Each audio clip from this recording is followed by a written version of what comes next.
Senator Sheldon Whitehouse came out swinging, grilling a Trump judicial nominee on their hidden ties to the 2020 election plot. What they said, or didn't, raises chilling questions about loyalty, truth, and the future of American justice. Thanks very much, Chairman. Let me follow up on Senator Tillis's questions, Mr. Geiser.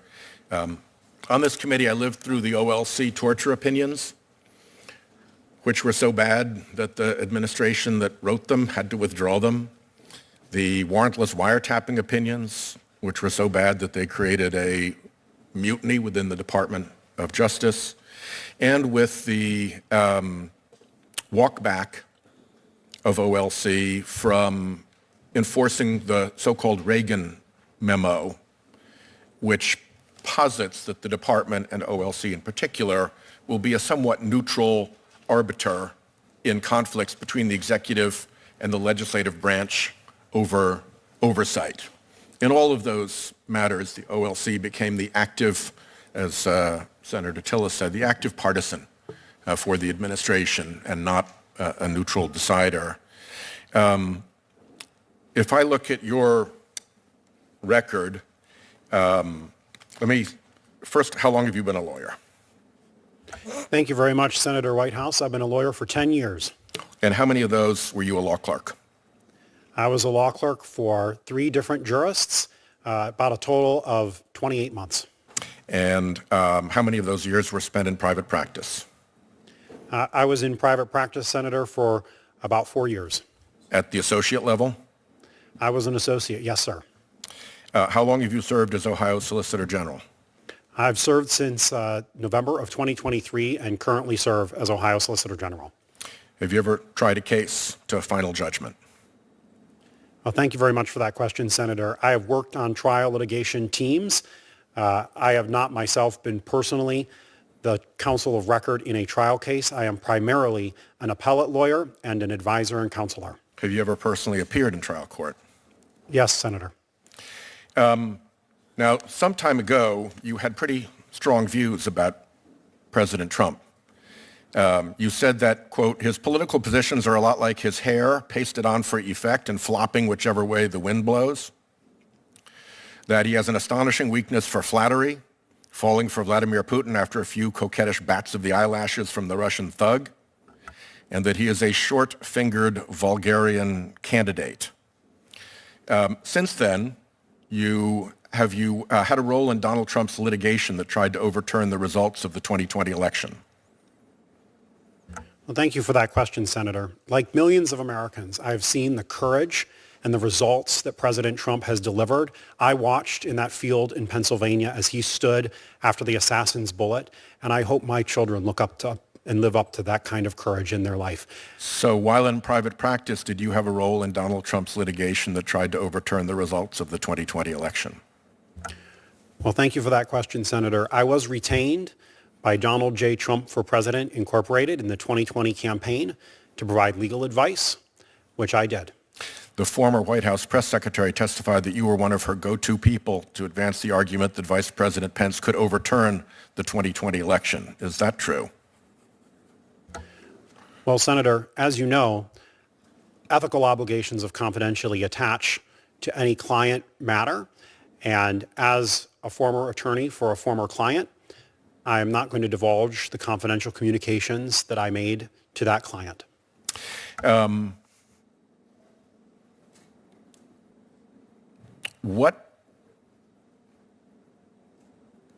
Just if I look at this, you don't seem to have the legal experience that most OLC chiefs have. You seem to have done a very abrupt pivot politically into the Trump camp and into election denialism. On what basis should I have any confidence that you will exert any independence or judgment within OLC if the Trump administration comes knocking on your door for an opinion and won't go down the road of we'll give you your free torture opinion, we'll give you your free warrantless wiretap opinion, and we won't bother to enforce the Reagan memo any longer? What will keep you from going down those bad roads that we've seen OLC go down? Well, thank you, Senator Whitehouse. The first role of any lawyer is to be able to state the law as it is. And the Office of Legal Counsel serves an important role in our administration by providing a neutral opinion objectively of what the law is. Will you do that?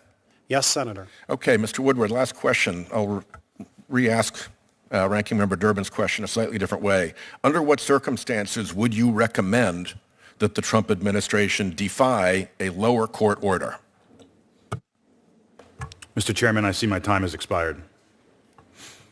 May I answer the question? Please, you should answer, yes. Thank you, Mr. Chairman.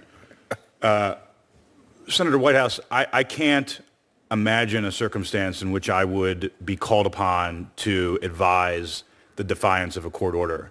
I've had the great privilege of working with President Trump now for many years, and I just don't ever imagine a circumstance in which I would be called upon to give advice of that nature. Even for lower courts? You just witnessed a critical flashpoint in a high-stakes confirmation hearing, one that cut through the usual political noise and forced the nation to confront a deeper question. What happens when those who seek to interpret the law may have actively tried to subvert it? Senator Sheldon Whitehouse didn't mince words. His line of questioning was pointed, methodical, and carried the weight of history. Sitting before him was a Trump judicial nominee, someone whose previous legal work allegedly intersected with efforts to overturn the 2020 election. Whitehouse challenged the nominee not only on past behavior, but on whether that behavior disqualified them from serving in a position meant to uphold the law without political influence. At the heart of the exchange was the Office of Legal Counsel, one of the most powerful yet least understood institutions within the executive branch. This office exists to provide neutral, clear-eyed legal advice to the president and federal agencies. It's not supposed to be a political tool. It's supposed to be the legal conscience of the White House. Yet Whitehouse reminded us that in recent decades, the OLC has greenlit some of the darkest episodes in American legal history, from justifying torture under Bush to permitting mass surveillance without warrants. Those were not abstract errors. They had real-world consequences, and they were made possible when the office fell under political pressure. The senator's central concern was whether this nominee, given his past support for Trump and participation in controversial legal strategies, could truly separate law from politics. The nominee's response was revealing. He repeatedly deferred to client confidentiality, avoiding direct answers about his role in the post-election legal chaos. Worse, he offered warm praise for Trump, describing his prior legal work for him as a privilege and expressing admiration for his courage during the campaign. Rather than assure the Senate and the public of his neutrality, he painted a picture of someone ideologically and emotionally aligned with the former president. That's where the tension deepened. Whitehouse asked the nominee to clarify whether he believed a president could ever ignore a lower court ruling. It was a simple yes or no moment, but the nominee dodged. His answers were evasive and couched in legalese. He left the door open for scenarios in which executive power could override judicial authority. That is not only a legal red flag, it's a democratic alarm bell. The American people deserve to know that their government's legal advisors won't serve as enablers of authoritarianism